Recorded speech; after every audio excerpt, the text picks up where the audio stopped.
Pergunta para Alex aqui, hein? Alex, no seu método de ciclo de estudos, como você sugere que o aluno organize o tempo entre resolver questões inéditas, difíceis e a manutenção de conteúdo que ele já domina bem? Quando você está ali no ciclo, você tem uma sessão de estudos daquela disciplina, sei lá, está ali na hora de estudar a condicional. Dependendo da ordem do material que você tiver, é aquilo que você vai fazer. Eu não tenho assim aquela coisa, hoje é o dia do exercício, hoje é o dia da teoria, Cara, é a hora que você tem ali para fazer. Você tem ali, sei lá, 1h30 para estar condicional. O que tá ali? É o PDF 3 que você vai ter que estudar? É o PDF 3 que você vai ter que estudar até onde der naquela 1h30. Se tá na hora de questões, tá na hora de exercício, eu até falo que para mim toda a sessão de estudo você tem que terminar de alguma forma ativa.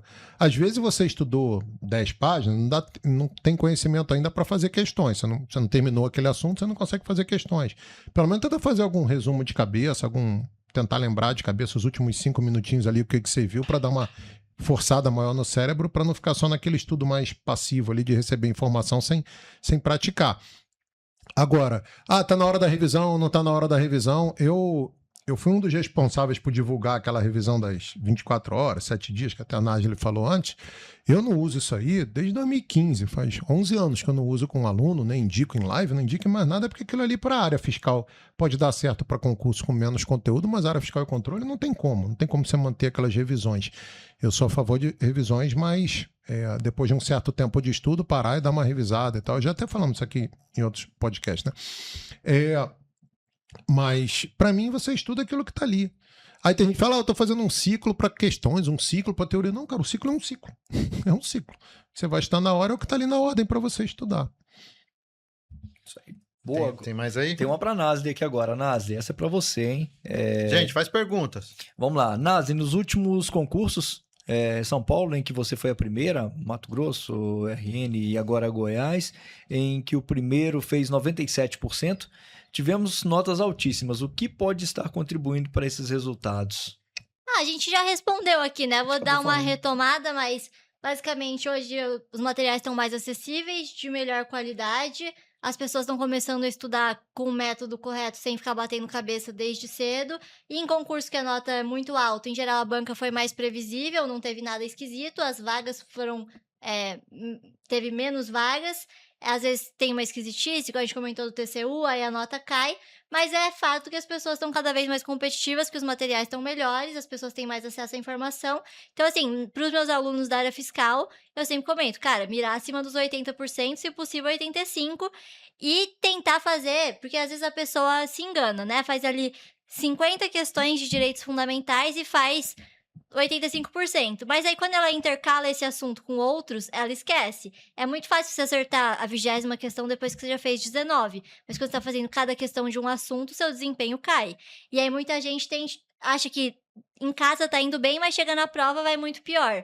Então, isso é em parte também da estratégia de estudo.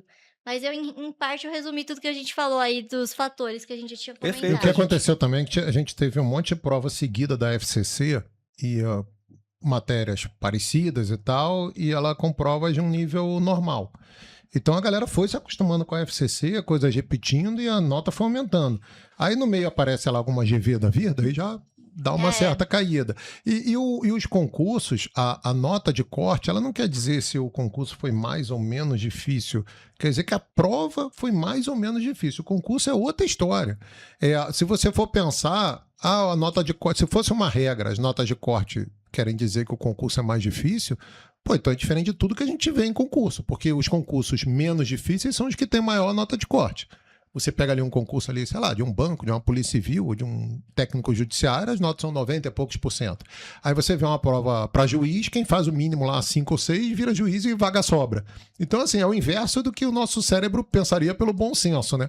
Então, quando você vê que as notas de corte, elas estão muito altas, a prova não sei o quê, isso é muito em função do nível da prova. Se ela fizer uma prova bem difícil, meu concurso, quem fez 58% passou para fiscal de São Paulo.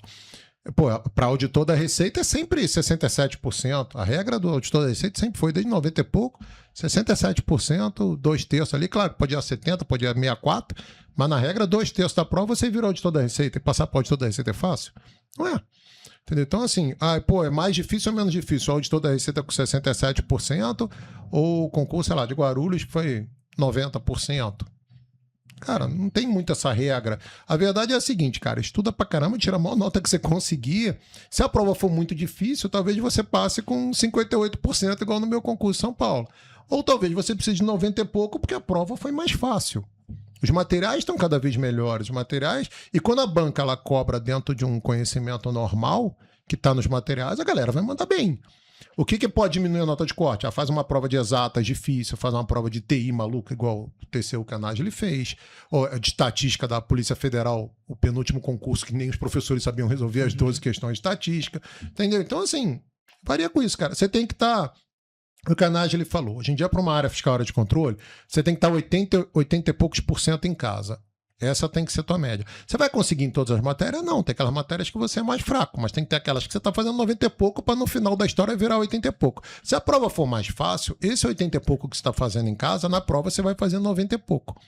Mas o cara em casa que está passando em concurso é o cara que em casa está com 80 e poucos % nas matérias. Na média delas, está com 80 e poucos %. Esse cara aí vai depender do nível da prova se ele vai fazer 90 e pouco ou 70 e pouco. Mas em casa está 80 e poucos. Essa que é a ideia. No 80 e poucos, não quer dizer que você vai passar. Quer dizer que você está na briga. Você não passa vergonha. Você pode ser um dos 1000 que tem condições de passar num concurso de 100 vagas. Essa que é a história. A nota de corte do TCU foi 53, 54, alguma coisa assim. Não lembro se foi 50 e poucos. E o cara que fez 50 e poucos foi o cara que em casa estava fazendo 80 e poucos. Ele não estava fazendo 50. O cara que fez 50 e pouco em casa fez 30 na prova. Eu fiz 75 do TCU e 90 e tantos em Guarulhos. Eu sou a mesma pessoa e eu estudei mais ou menos a mesma quantidade, mas é o nível da prova, igual o Alex falou. O nível da prova. Eu sei que nem completou o cadastro de reserva, né, o TCU. Parece que eram 400, foram 300 e alguma coisa, não chegou a completar o cadastro de reserva. Você faz Mato Grosso, eram 30 vagas, iam chamar, se não me engano, até 120. Só 32 fizeram os mínimos, chamaram os 32 de uma vez e acabou. E foi quem fez o mínimo, sei lá, 60%, uma coisa assim, uma prova difícil pra caramba. Na Cefaz Mato Grosso. Quer dizer que foi mais ou menos difícil que a que foi em 90 e pouco, sei lá, de agora, de Goiás, sei lá, 80 e tantos %? Não, cara. É o nível da prova. O problema é, em casa, você tem que estar nos 80 e poucos. Para você entrar na briga, é isso. E questões misturadas, igual a Nádia ele falou. Até que a gente estava conversando com o Alan, né? O Alan foi reprovado nesse concurso do TCU por causa de uma questão. Ele entrou no TCM. Ele entrou no TCM e foi reprovado por uma questão alto, no TCU. Já tava... Você pode passar ou não, você tem que estar na briga, cara. Deixa eu falar um pouquinho aqui da comunidade, Rogério. Fala aí da nossa comunidade. Galera, vocês que ainda não estão na comunidade Como Passei, eu vou explicar pra vocês aqui em poucos minutos, tá? A comunidade Como Passei, ela nasceu pra gente ajudar aquelas pessoas que hoje não têm condições de ajudar quem não tem dinheiro pra estudar para concurso público de verdade. Então, a comunidade Como Passei, hoje, ela ajuda aquelas pessoas que são iniciantes, intermediários, avançados, tá? A avançarem nos estudos. E como que a gente ajuda? Através de um Telegram fechado só com os professores. Eu tô lá, o Túlio Carrijo, que a gente tem falado bastante aqui, o professor Alan, o professor Rogério, e muitos outros professores. E também antigos alunos que hoje são professores lá dentro também, que passaram em grandes concursos públicos e estão no Telegram. Ali, a gente ajuda você de verdade, a gente direciona você. E não só o Telegram, a gente também tem um dashboard, a gente tem uma plataforma com mais de 500 vídeos, desde o início. Ali tem um curso meu, que eu mudo você da água para o vinho, como que você passa em concurso público mais rápido, te mostro todas as técnicas, tudo que você deve fazer desde o início, tudo que eu passei para chegar até ali. A gente faz lives com vocês, a gente também faz análise de editais, tem aulas ali na área de redação, tem aulas em várias áreas, né, Rogério? Tem muitas áreas que você pode aproveitar ali e vários vídeos no dashboard, tá? Sim. E tem a cerejinha do bolo, hein, Anderson, que é a questão do corpo e mente, pessoal. É o que a gente tá falando aqui. Muitas vezes, você vai começar a estudar para um concurso, você não sabe como é que você tá fisicamente, sua saúde, às vezes você tá com algum problema de saúde, tá com deficiência de alguma vitamina, você tá com alguma dificuldade ali, alguma coisa que você precisa tratar, e aí você começa a estudar sozinho ali, de qualquer jeito, você não tá rendendo, você tá vendo que não tá evoluindo, você começa a pensar que o problema é você, que você não tem capacidade, que você... Quando, na verdade, é alguma questão com a sua saúde. E lá, a gente tem lá, tem psicólogos, tem pessoal, tem médicos, tem saúde. Vira e mexe, a gente faz alguma live com eles, justamente para eles orientarem cuidados que vocês devem ter com vocês. Às vezes, fazer um exame de rotina ali, às vezes, até questão psicológica, né? Alguns, a Nazi falou aqui, questão de você, às vezes, trabalhar um pouquinho a mente, relaxamento, respiração, meditação, tudo isso aí, meditação, tudo isso aí é muito importante, porque às vezes vocês começam a estudar, a gente, né, eu acho que é muito comum, a gente começa a estudar quando você vê um edital ali, tantas vagas, salário X, você corre e você vai muito ansioso, você vai muito desesperado, às vezes você esquece de olhar um pouquinho para você e ver como é que está a sua condição, como é que você está de saúde, como é que você está psicologicamente, estabelecer aquelas estruturas. E lá a gente tem várias aulas lá no nosso dashboard, como o Anderson falou, justamente com esse pessoal especializado para te orientar ali antes de começar a estudar o que você deve fazer. E o que a gente falou aqui na comunidade também é uma coisa que é muito bacana, é você estudar com quem está estudando. Ou seja, você vai ter um Telegram fechado só com concurseiros, inclusive concurseiros já aprovados que estão ali também para ajudar vocês. A gente começa, um pouco, o Alex Meirelles sabe essa questão militar, a gente pega os mais antigos ali para já dar uma dica ao pessoal que está chegando agora, calma, vai devagar, não é bem assim, que o pessoal chega, eu quero estudar, não sei o que, vou estudar 20 horas por dia, falo, calma. Então é importante você estar lidando com outros concurseiros mais experientes que você, para eles, às vezes, eles já têm uma experiência, eles já passaram pelo que você está passando e eles vão conseguir também te orientar. Então é muito bacana que a gente fala, estudar já é um negócio meio assim, é difícil, né? O Alex Meirelles falou, eu concordo com ele, não é uma coisa tão prazerosa. Para a NASA é diferente, né? Mas assim, quando você consegue estudar com outras pessoas, isso facilita muito. Eu lembro na época que eu e o Anderson, a gente trabalhava junto lá, fazendo escala na CPTM, que a gente começou a estudar junto ali, um ajudando o outro, a coisa flui muito melhor e a gente começa a ver um certo prazer no que a gente está fazendo, isso ajuda muito a gente a desenvolver. Então, na comunidade, vocês vão encontrar muito isso, viu, pessoal? A gente recomenda muito, a gente sempre deixa o link para vocês aqui nos nossos vídeos, nas lives, para vocês conhecerem. Porque lá, além desses alunos, né, também tem professores, a gente falou o Túlio, o Alan, o Anderson, a gente está lá também para ajudar vocês. Então, vale muito a pena, pessoal, para começar assim tranquilo e já focado.